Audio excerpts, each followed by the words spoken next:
twin brothers accidentally found two strange pipes in the middle of a field. Curiosity led them to a hatch that concealed the entrance to an underground world. What they saw inside was a real shock to them. Subscribe to the channel and write in the comments where you are watching this video. The twins had always shared an odd fascination for forgotten places. From the time they were boys in their quiet German town, they had sought out the abandoned corners of their world. Their childhood adventures were filled with climbing over rusted fences into factories that had long ago gone silent, tiptoeing through derelict barns where only the wind whispered, and crawling through drainage tunnels to see how far darkness might stretch. One of them, Eric, was cautious by nature, the one who would pause before stepping forward, weighing every choice with the quiet logic of a mind that mistrusted impulse. His brother, Lucas, was the opposite. Driven by curiosity, he was restless, quick to laugh at risk, quick to take the step his brother might hesitate to take. Together they created a balance that made their explorations possible. Lucas, the daring scout, and Eric, the voice that pulled him back from true recklessness. It was early autumn when they set out that day. The air was cool and still, the sky veiled by pale clouds, and the earth smelled of soil and distant rain. They had ridden their bicycles far from the edges of their town, out to a stretch of land that used to be cultivated, but now lay neglected. The fields were covered with long, golden grass, and the remnants of corn stalks, brittle and gray. Trees stood here and there like forgotten sentinels, their leaves beginning to dry and curl at the edges. The silence of the place was interrupted only by the crunch of their tires and the faint buzz of insects clinging to the last warmth of the season. It was Lucas who saw them first. He had dismounted to stretch his legs and was wandering through a patch of tall weeds when his eyes caught two shapes rising unnaturally from the earth. At first he thought they were fence posts, remnants of some farm structure, but as he came closer, he realized they were metal, dark with rust, the last flecks of old green paint clinging to the surface. Two pipes stood side by side, jutting from the ground at identical angles, weathered but still firm, as if planted there deliberately and meant to endure. He called for Eric, his voice carrying across the still field, and soon they were both staring at the strange objects. The pipes were too regular, too deliberate to be random debris. They rose perhaps a meter above the ground, their mouths open to the sky. Eric bent close to one of them and thought he felt a draft, a coolness that should not have existed on a windless day. Lucas pressed his ear to the other, grinning with that mischievous expression he always had when they stumbled on something unusual. "Ventilation," Eric muttered. "This isn't just junk. These are vents." The thought alone was enough to stir both of them. Vents meant air, and air meant a space beneath the ground. The emptiness around them seemed to lean in at that moment, as if the field itself was holding a secret. They began to circle outward from the pipes, combing the grass, scanning the uneven ground. If there were vents, there had to be an entrance. Lucas was the first to notice a patch where the weeds grew thinner, where the earth looked disturbed. Together they pulled aside brittle stalks and branches, and there, half hidden beneath moss and leaves, lay a round slab of concrete. At its center was a heavy iron ring, crusted with rust. The discovery sent a thrill through both of them. The field was empty, deserted, no sign of farmers or workers for years. And yet here was a door in the earth. They exchanged a look, half excitement, half doubt. Eric knelt and tugged at the ring. To his surprise, the lid shifted with a groan, as though it had been moved not long ago. He pulled harder, Lucas lending his strength, and the cover tilted and rolled aside with a scrape that echoed in the stillness.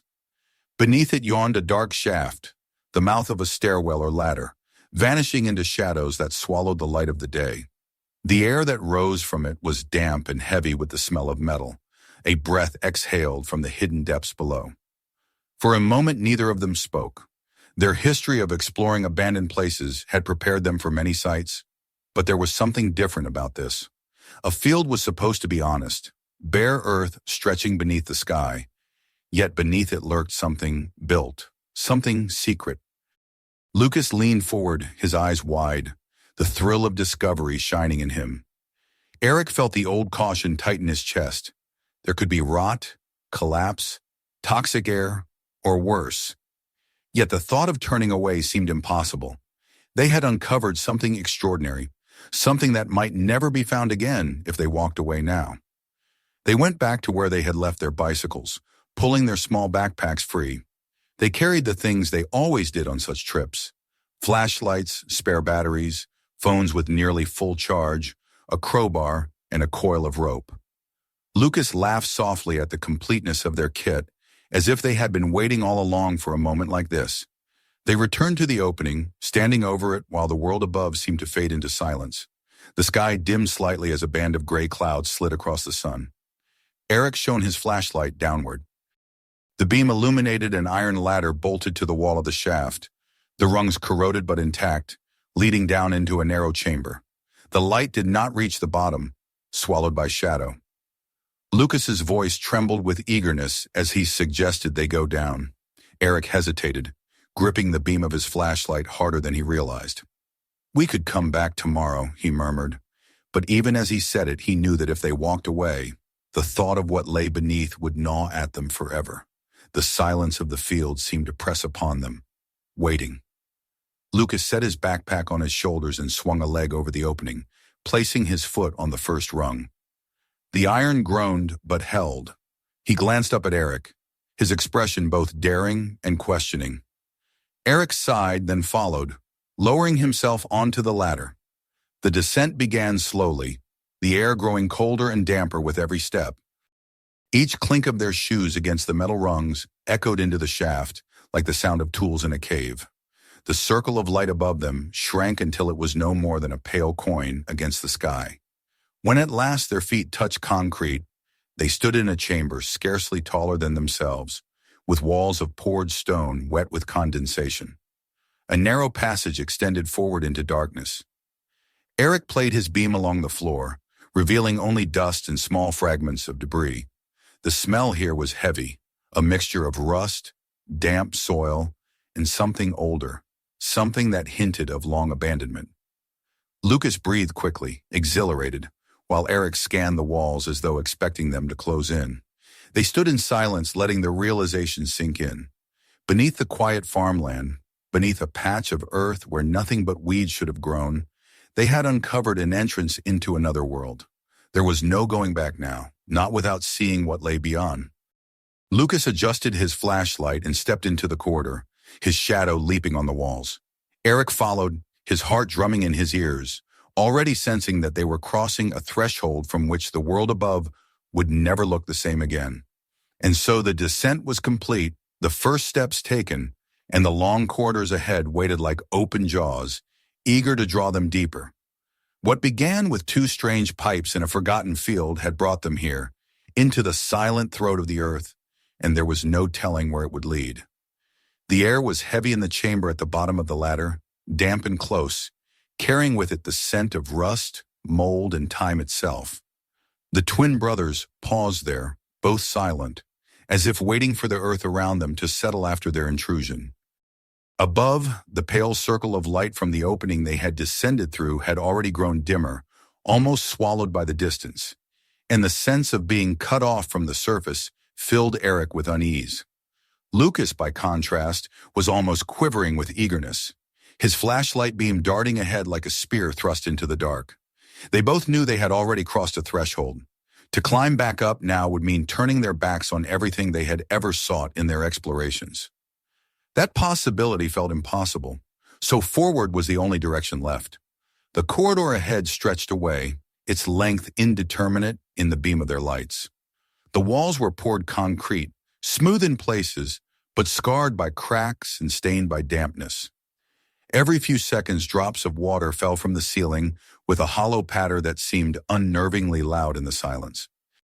Their footsteps echoed with each movement, multiplying until it seemed as though more than two men were walking down there. The sound unnerved Eric, who kept glancing over his shoulder, but Lucas laughed softly, remarking that the place felt alive, as though it were breathing their presence back at them. As they pressed on, the passage widened into a stretch that gave them their first sense of scale. It was not just a cellar or a storm drain. It was something built deliberately and on a much larger scale. On the wall were faint markings, strokes of red paint that had once formed arrows and numbers, now faded and smudged with age. Lucas stopped to study one, brushing away the slime with his gloved hand, and revealed the fragment of a number. Perhaps it had once indicated a route or a section. Eric felt his chest tighten as he realized this was not a single tunnel, but part of something larger, something planned. They found the first side chamber not far from the entrance, a narrow doorless opening that revealed a small square room. Inside lay a scattering of debris, rusted cans, broken glass, and what looked like the frame of an old chair. In one corner stood a set of empty metal shelves, bent and crumbling, their surfaces flaking into orange dust at a touch. The brothers exchanged a look, and Lucas chuckled as though pleased by the authenticity of it all. Eric, however, lingered on a pair of boots lying by the far wall, cracked and stiff with age. He crouched to examine them, wondering how long they had been there and who had left them. They were too old to belong to anyone who had been down recently, yet they had once been worn by someone who walked these halls. That thought left him unsettled. The deeper they moved, the colder the air became. The walls seemed to press closer together, and the ceiling lowered slightly, making them feel as if they were squeezing into the body of some enormous beast. Their breath fogged faintly in their beams of light, and the echo of every sound grew sharper. At one point, Lucas halted, holding up a hand. Eric froze, his pulse racing. There was a sound ahead, faint but distinct, a low hum, a vibration that did not belong to the silence of an abandoned place. It was the kind of noise one might expect from a machine, a motor turning somewhere deep in the dark. They both stood listening, but as suddenly as it had come, it faded, leaving behind only the ringing in their ears. Eric wanted to turn back then, but Lucas urged forward, claiming it was only a trick of sound, some resonance in the concrete. They came upon the first intersection not long after, where the passage split into three. The main corridor continued straight, while narrower tunnels branched to left and right. The walls here bore more markings, red strokes that had once been clearer. On the right-hand wall, sections had been smashed, as if struck with some heavy tool, leaving jagged holes that revealed pipes and wires long dead. Lucas peered into the darkness of the right-hand passage, his light catching graffiti scrawled in black across the concrete. Eric argued quietly that they should stick to the main road, fearing that a wrong turn could leave them wandering a maze without end.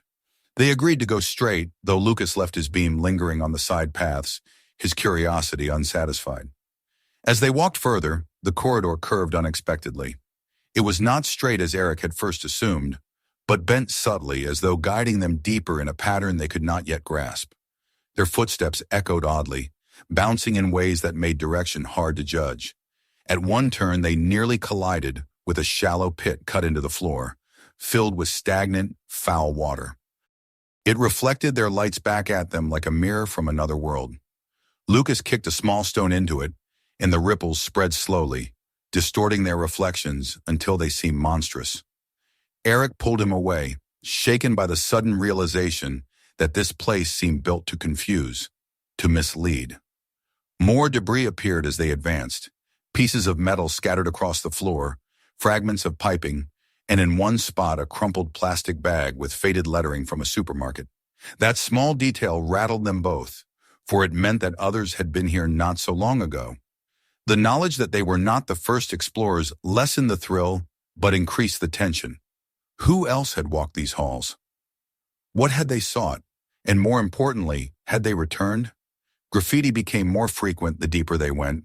Some were simple names or dates, others strange symbols or crude sketches. At one junction, Lucas's flashlight revealed a word painted in German high on the wall, Hilfe.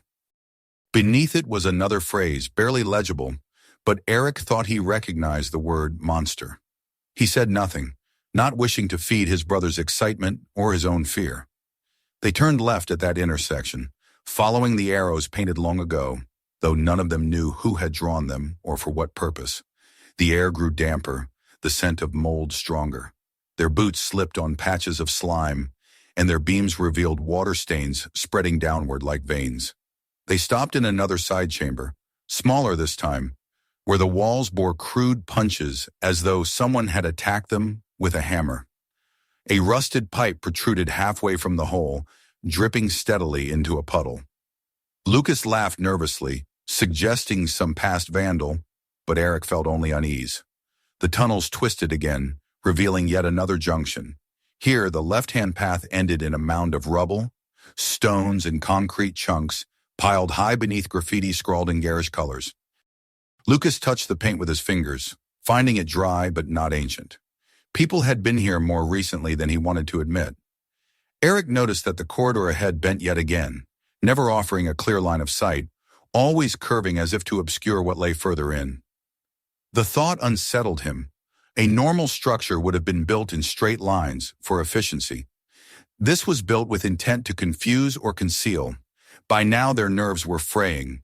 The echo of their steps no longer sounded like their own. Once or twice they both spun around, sure that someone else was following, but their beams revealed only the wet, empty walls. Lucas tried to make light of it, but Eric saw the tightness around his mouth, the way his fingers gripped the flashlight. They were both unnerved, though neither wanted to admit it. At one turn they came across graffiti that chilled them more than anything yet. In bright yellow paint, smeared and dripping, were words that Lucas translated aloud. "Help! This big yellow one came out of nowhere." The handwriting was frantic, uneven. It was impossible to tell how old it was, but the message clawed at their imaginations. Help against what? What yellow one? The absurdity of it almost made Eric laugh, but the laugh died in his throat. Lucas shone his light on the walls, as though expecting something to leap out of the shadows. They pressed forward, no longer certain whether they wanted to find an end or an exit. Every choice they made seemed to lead them deeper. The walls here bore strange marks, gouges as though made by tools, and in one spot letters in Cyrillic that Eric could not decipher. A door frame loomed suddenly in the beam of their lights, but the door itself was shattered, its heavy frame hanging askew. Nearby, faded but still visible, was stenciled lettering. Exit number 2. The irony of it struck Eric hard. An exit should have led to freedom, yet this one was broken, useless. A cruel reminder that they were trapped in a labyrinth of someone else's making. The silence pressed harder around them now. They had walked far enough that the idea of turning back was daunting. The endless repetition of corridors, intersections, and heavy doors created a sense that they were being swallowed. Graffiti grew darker in tone the deeper they ventured. In one place, Lucas's beam illuminated words that read, "Hello, Satan, I love you." Neither spoke after seeing it. The letters glistened faintly, as though moisture had kept them alive longer than expected. Eric shivered, and Lucas's usual grin had faded into something tighter, more uncertain. Their lights flickered against more corridors, more turns, always bending, always leading onward. They realized then that they were lost in something vast, something not meant for them to understand. Yet they continued, drawn by the promise that somewhere ahead lay an answer, or at least an ending. The tunnels gave no hint of where they were headed, only the sensation that each step carried them deeper into something built with purpose, a purpose they could not yet grasp. And so their first journey through the underground pressed onward, every moment heavier than the last, every breath laden with damp and fear. What had begun with eagerness was shading now into unease, the thrill of discovery transforming into the dread of entrapment. Still they moved forward, their flashlights cutting swaths of light through the suffocating dark, their ears straining against the echoes that might or might not have been their own. Somewhere in the distance, beyond yet another curve, lay the next revelation, and they could not turn back now. The deeper they went, the less the tunnels resembled anything familiar, and the more they began to feel like wanderers in a place designed to disorient and consume those who dared step inside. What had begun with curiosity and eagerness was now shrouded in a sense of menace. The echoes of their footsteps had grown heavier, overlapping in ways that made it impossible to distinguish their own sounds from the imagined tread of someone else just behind them. Neither Lucas nor Eric voiced this aloud, yet both stole glances back down the dimly lit corridors, half expecting their beams to fall on a third figure, trailing in silence. The next turn of the passage brought them to something altogether different.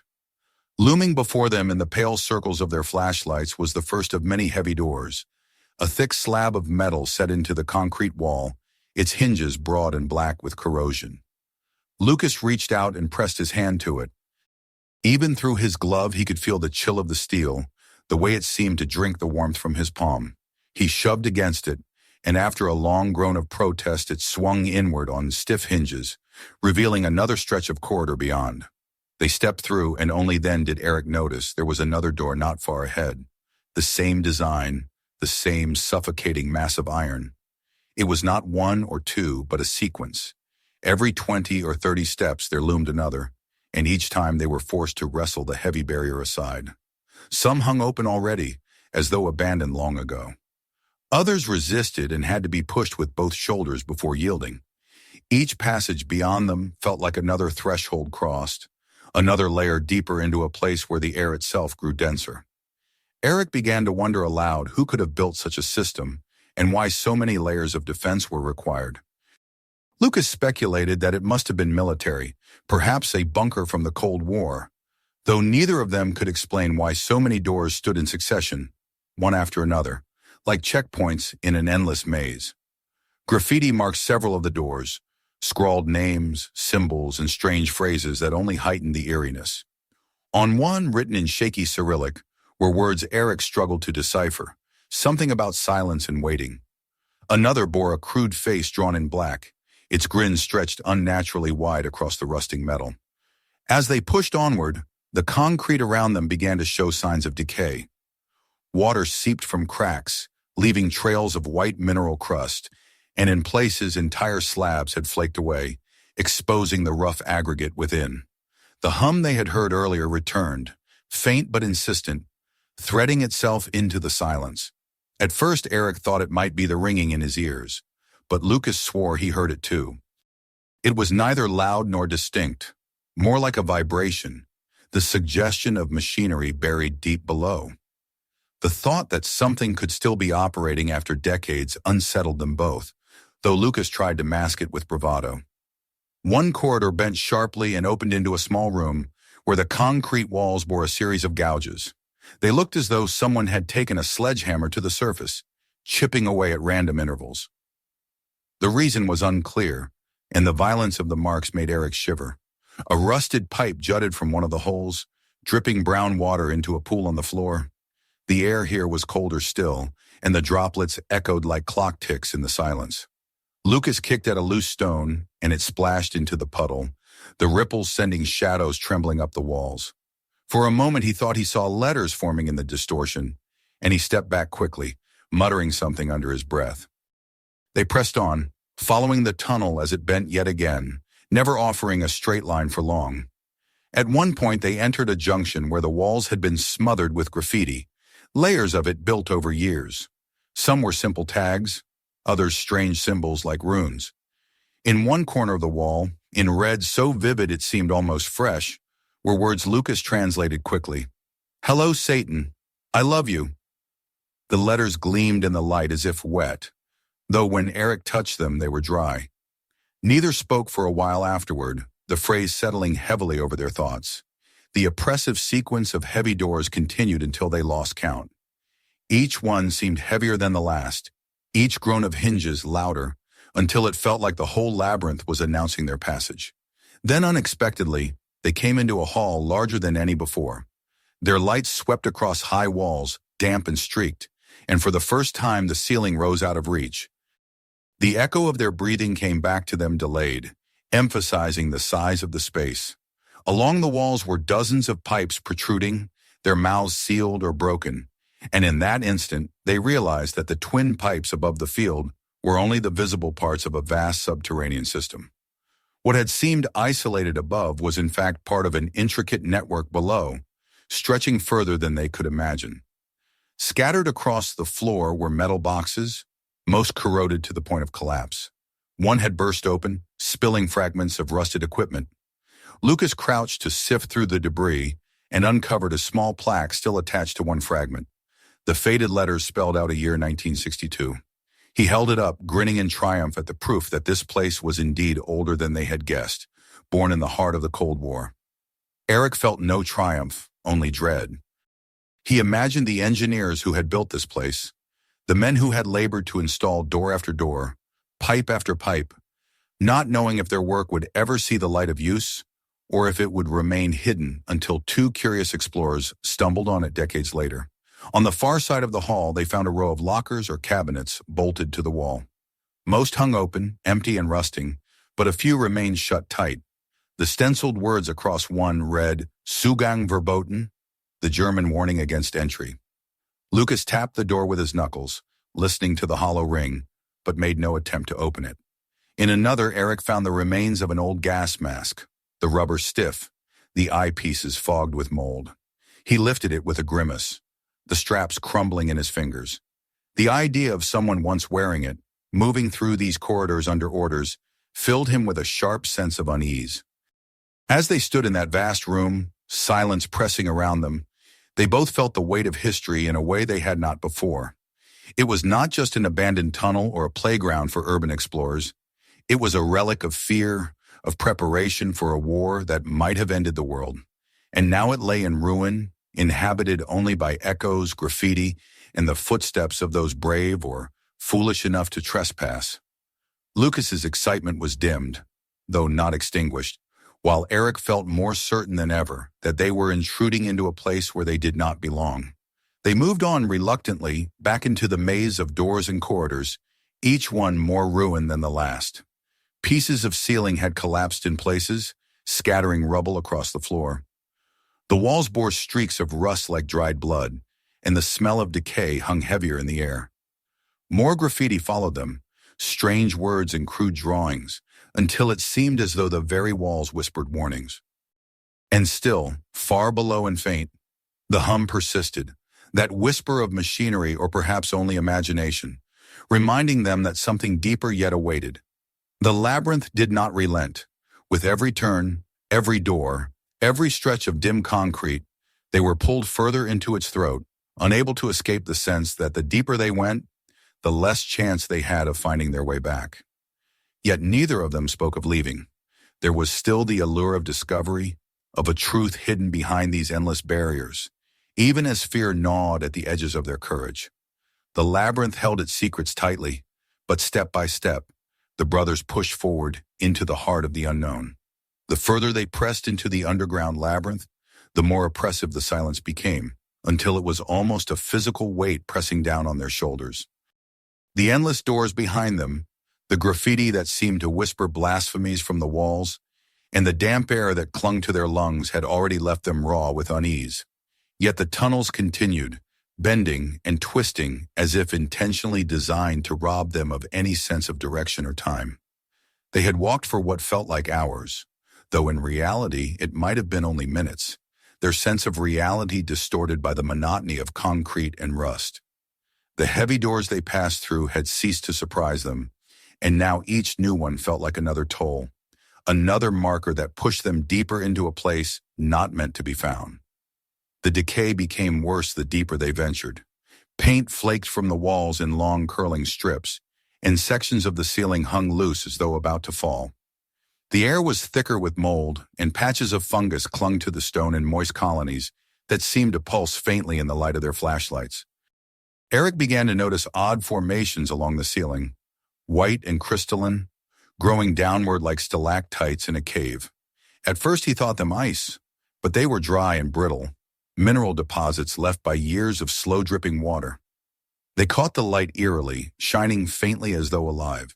Lucas tapped one with his finger, and it snapped, falling to the floor with a sound far too loud for such a small thing. Both of them froze at the echo, waiting for some response from the dark. None came, yet the silence that followed seemed heavier than before. They continued forward, and it was Lucas who first saw it.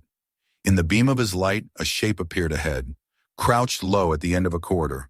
For a breathless instant, it looked like a man, hunched and waiting. He gasped and stumbled back, and Eric's heart leapt into his throat as he raised his own light to meet the shape. The truth was less sinister, but no less unsettling. A pile of debris, rubble from a collapsed wall, arranged by chance into something that resembled a human form. The shape of bent rebar suggested arms. The way concrete blocks had fallen suggested shoulders, and in the dimness it could easily be mistaken for a crouching figure. Lucas laughed shakily, trying to mask the panic that had surged through him, but Eric felt the sweat on his palms and the tremor in his brother's voice. For the first time, Lucas had truly been afraid. and the fact unsettled them both more than the illusion itself. They passed the rubble cautiously, their beams moving quickly now, never lingering too long on any shadow. The labyrinth seemed to sense their fear, drawing them deeper into passages that narrowed and twisted. Once again the strange hum returned, faint but insistent, vibrating through the soles of their boots. Eric stopped and pressed his ear to the wall, certain now that it was real. There was something further down, some machine or system still alive despite the years of abandonment. The sound terrified him. He imagined turbines spinning in the dark, vents breathing unseen air, or worse, something inhuman making its home in the depths. Lucas, ever driven by curiosity, argued that they had to see it, that turning back now would mean never understanding what they had found. Yet even he could not entirely hide the tremor in his voice. The corridor bent again, and this time it brought them to the largest door they had yet encountered. It stood at the far end of a hall, massive, its surface scarred with rust and streaks of mineral residue. Unlike the others, this one was intact, closed tight, and its bulk radiated a kind of menace. In the beam of their lights, stenciled letters barely visible spelled out something Eric could not read, flanked by numbers that had faded almost to nothing. They stood before it in silence, listening, and realized the hum was louder here, as if whatever created it was just beyond this barrier. Lucas approached, running his hand across the surface, feeling the cold seep into his skin. He whispered that they had to open it. Eric shook his head violently, insisting that it was madness. The door looked heavier than any they had yet seen, thick as a bank vault, and if they somehow managed to force it ajar, they might never be able to close it again. The debate hung between them, silent but fierce. Lucas's eyes burned with curiosity, with the hunger for discovery that had driven them here. Eric's face was pale in the flashlight's glow, his instincts screaming that some things were not meant to be uncovered. For long moments they stood like that, the hum vibrating through the soles of their boots, until finally Lucas stepped back. His voice was quiet, subdued in a way Eric had never heard before.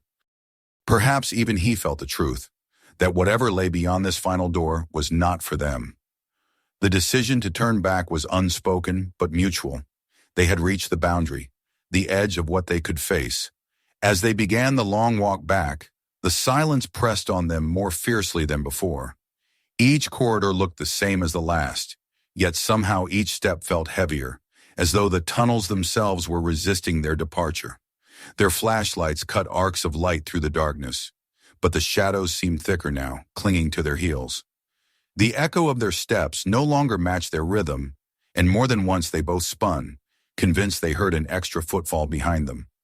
Always there was nothing, only the dripping of water and the groan of their own movements. The journey back seemed longer than the one in. They passed the graffiti again, the crude symbols, the frantic pleas for help, the mocking invocation to Satan. Each word felt darker, heavier, as though the walls themselves remembered their intrusion. The endless doors they had shoved open on the way in now loomed as barriers that slowed their escape. Their hinges groaned like voices, each echo reverberating too long, until Eric could no longer shake the sense that the sound was following them. Lucas's bravado was gone now.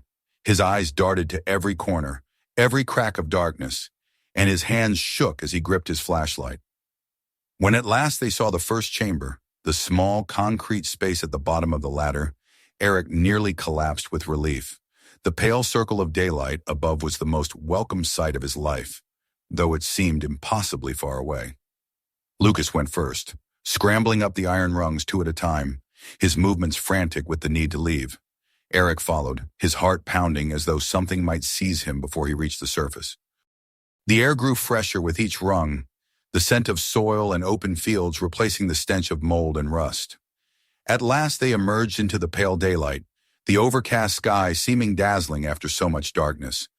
They stood for long moments in the field, breathing heavily, letting the cool autumn air wash over them.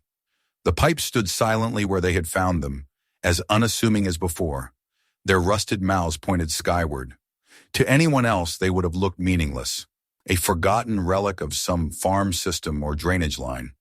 But to the twins, they were a reminder of the vast hidden world beneath their feet, a labyrinth of corridors, doors, and whispers that they had only just begun to uncover.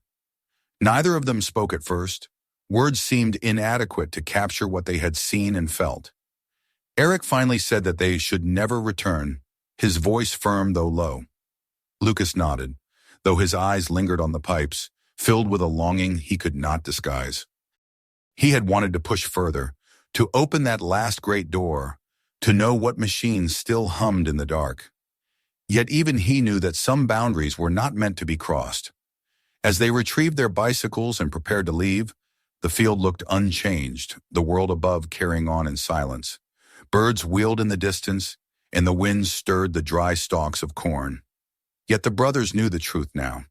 Beneath the earth stretched a secret built long ago, a place that still breathed faintly with some hidden purpose. They had seen enough to understand that the world they thought familiar held layers of darkness beneath it, and that those layers were guarded by thresholds better left closed. They rode away slowly, the image of the pipe shrinking behind them.